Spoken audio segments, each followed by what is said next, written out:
High বন্ধুরা, কেমন আছেন? আশা করি সকলেই ভালো আছেন। তো আমি আজকে আপনাদের কাছে এক নতুন ধরনের রেসিপি দেখাবো করে। এটা কেন আমি প্রথমে যেমন রেসিপিটা বানিয়েছিলাম, কী কারণে বানিয়েছিলাম, সেটাও আপনাদেরকে বলবো।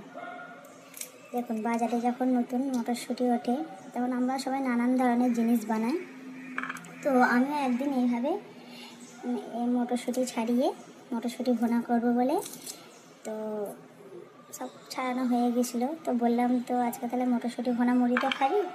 তখন বাচ্চা বললো যে না, আজকে মটরশুঁটি ভুনা খাবো না, তুমি আজকে ইডলি বানাও। আমি তখন ভাবলাম, সবজির কথা তো বললে বা সব বাচ্চাদের মুখে একই কথা, খাবো না, তো মটরশুঁটিটা ইডলি বানানো যাক। তো চলুন সেটা কীভাবে বানাতে হবে সেটাই আমি আপনাদেরকে দেখাবো। আর তখন বাচ্চাকে এটাও বললাম যে তুই ইডলিটা আজকে বানাবো, কিন্তু সাদা ইডলি নয়, ইডলিটা হচ্ছে সবুজ হবে, একটু আলাদা। আর বাচ্চাদের কিছু আলাদা জিনিস দেখলেই তো বলে হ্যাঁ হ্যাঁ ঠিক আছে, ঠিক আছে তাই বানাও। তো আজকে সেইটাই বানিয়ে আপনাদেরকে দেখাবো। দেখুন, প্রথমে আমি 250 মটরশুঁটি নিয়েছি, এইভাবে ছাড়িয়ে নিতে হবে। ছাড়ানো হয়ে গেছে, ধুয়েও নিয়েছি। এবার মিক্সারের জারে জল দিয়ে পিষে নেব। আর হ্যাঁ, বলতে ভুলে গিয়েছিলাম, ওর সঙ্গে অল্প ধনেপাতা কুচি, এটা দিলে কী হয়, কালারটা একটু ভালো হয়। যদি বাড়িতে থাকে দেবেন, না থাকে দিতে হবে না।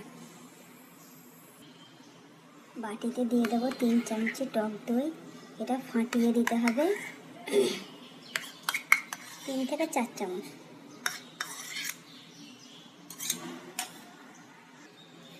এক বাটি সুজি, সুজিটা কিন্তু লুজ সুজি নেবেন না, এটা প্যাকেটে যে সুজি পাওয়া যায় ওই সুজিটা নিলে কিন্তু ভালো হয় ইডলিটা।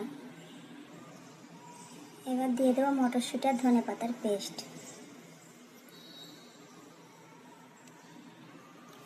ভালো করে মিক্স করে নেব। জল আরেকটু লাগবে, দিতে হবে, আর একটু অল্প জল দিয়ে দেবো। ঠিক জলটা বেশি দিলে হবে না, ঠিক এই ধরনের হবে। আর এটা ঢাকনা চাপা দিয়ে 5 মিনিট সাইডে রেখে দেবো।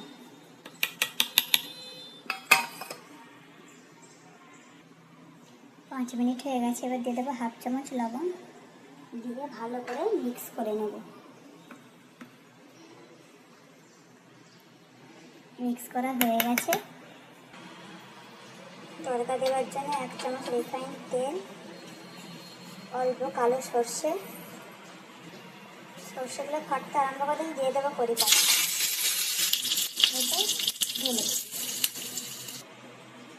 এই সঙ্গে দিয়ে দেবো অল্প খাবার সোডা, দিয়ে ভালো করে মিক্স করে নেব। 1 মিনিট এইভাবে ফাটিয়ে নেবেন।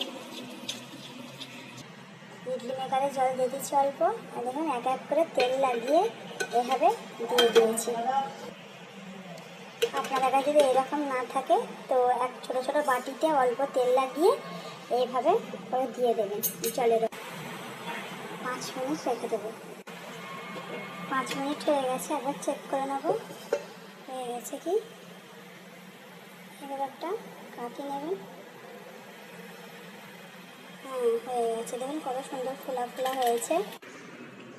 ঠান্ডা হয়ে গেছে, এবার একটা ছুরি নেবেন, এইভাবে এই সামনেটা দিক দিয়ে এইভাবে সব ইডলিগুলো তুলে নেন। দেখুন আপনার খুব সুন্দরভাবে উঠে আসবে।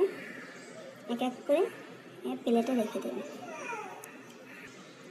আমি বললাম ইডলিটা বানানো হয়ে গেছে, এবার কি চাটনি খাবি বল, গ্রিন না নারকেল চাটনি?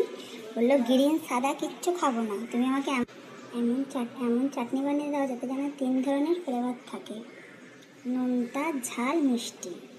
চল ঠিক আছে। 1/2 চামচ পিৎজা সস কিংবা পাস্তা সস, 1/2 চামচ টমেটো সস, আর 1 চামচি মেয়োনিজ, আর 3টে ভালো করে একসঙ্গে মিক্স করে নেব। চাটনি রেডি। তো আপনারাও কি আমার মতো বাচ্চাদের বোকা বানিয়ে সবজি খাওয়ান? তো যদি খাওয়ান তো অবশ্যই কমেন্ট করে বলবেন। আপনারাও যদি এই ধরনের নতুন নতুন রেসিপি দেখতে চান তো অবশ্যই আমার চ্যানেলটাকে লাইক, সাবস্ক্রাইব এবং ফলো করবেন। Thank you.